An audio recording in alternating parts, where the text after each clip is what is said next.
What do you do when a pandemic strikes but thousands of aquatic creatures are depending on you?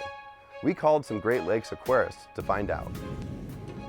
When most public institutions close their doors due to social distancing efforts, the buoyant residents of our region's aquariums still required attention. Caretakers of these animate museums began to do what we all did. They looked for supplies.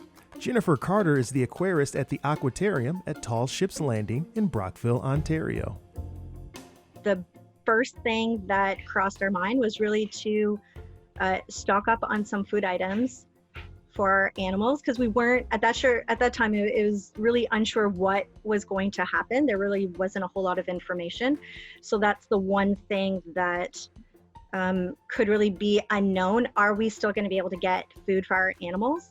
Caretakers would need to also adapt animal training to the new safety procedures. It's given us an opportunity to try different things, such as Justin. So he's our beaver, and we have kind of changed our method of training. We do target training with him in his habitat, and because we have to wear a mask, we can't necessarily use a whistle because it just doesn't fit under the mask properly. So we've had to, use our mouths and tooting and making different noises and making that adjustment to continue training with him. Over 32,000 animals, from belugas and sharks to stingrays and giant octopi, inhabit Chicago's Shed Aquarium. Despite stay-at-home orders, the Shed still wanted to provide the public with wildlife encounters through social media. We really kind of handed over the keys to the folks that were going to be there every day taking care of the animals and said, when you can, if you could snap a photo or a video of what you're up to. We really want to try and provide these real-time videos and insights so we can give a window for people to still see the animals that they love so much and understand that they're still being really well cared for even though the aquarium is closed. But while we could check out the animals on the internet, they began missing us. We have a rescued wood duck named Stella. So she was non-releasable. So her forever home is here at Shed, and she loves the public. She interacts at the window with the public. Really, the public is there in part so the animals can observe them. If you think of a fish on a coral reef, their day is going to be just a little different each day. And the public was one aspect that provided that variety to their day. So now we'll just provide that variety in other ways through enrichment. In the absence of an adoring public, the Shed's more inquisitive characters decided it was time to venture out.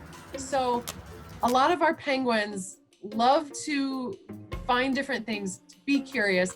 And so now is just an opportunity to take them to different parts of the building that usually just are a little too crowded for penguins to do what they want to do while we wait for their fan club to return. And their first big field trip became a runaway success.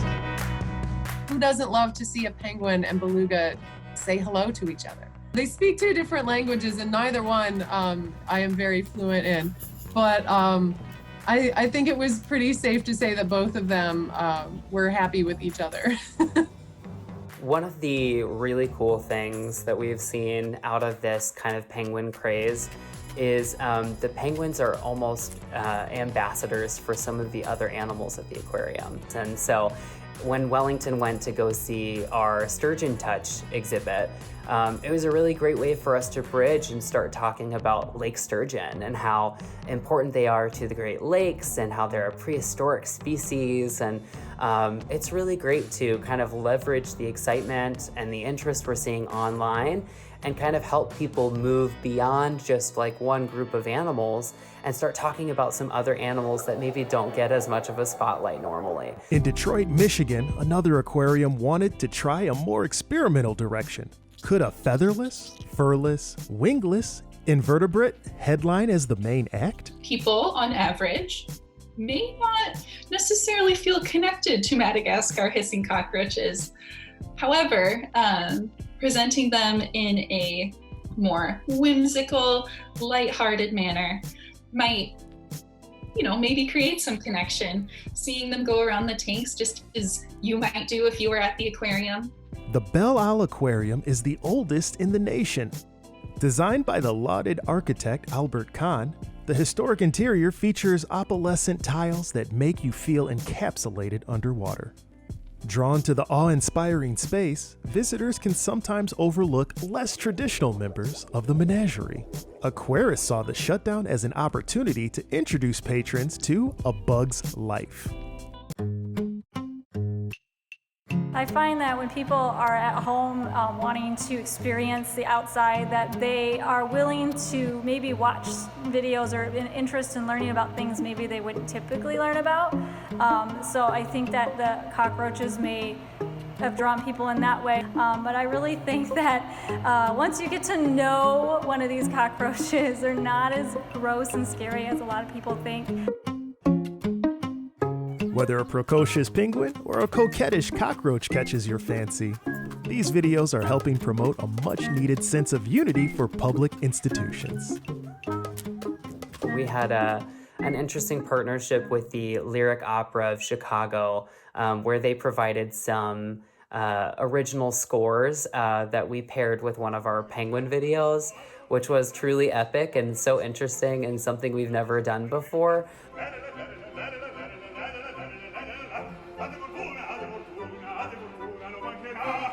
And so we were able to lift lyric opera with some of this content as well. And so it just feels really good. As we spend our days in our own fishbowl, the aquarists believe there's real value in even virtual engagement. I hope that people at home watching our videos will be drawn to come visit Shed in person, or at least get outside. Maybe they'll even just look at their pets in a different light. Through those videos, we can connect people to nature.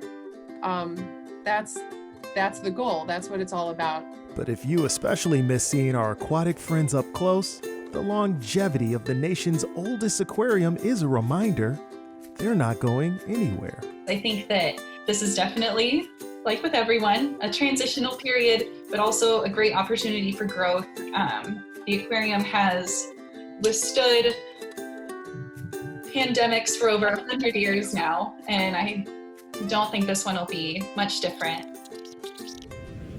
At Great Lakes Now, we aim to cover the Great Lakes region and the people who live here, like you. Please follow us on social media, subscribe to our YouTube channel, and sign up for our newsletter at greatlakesnow.org.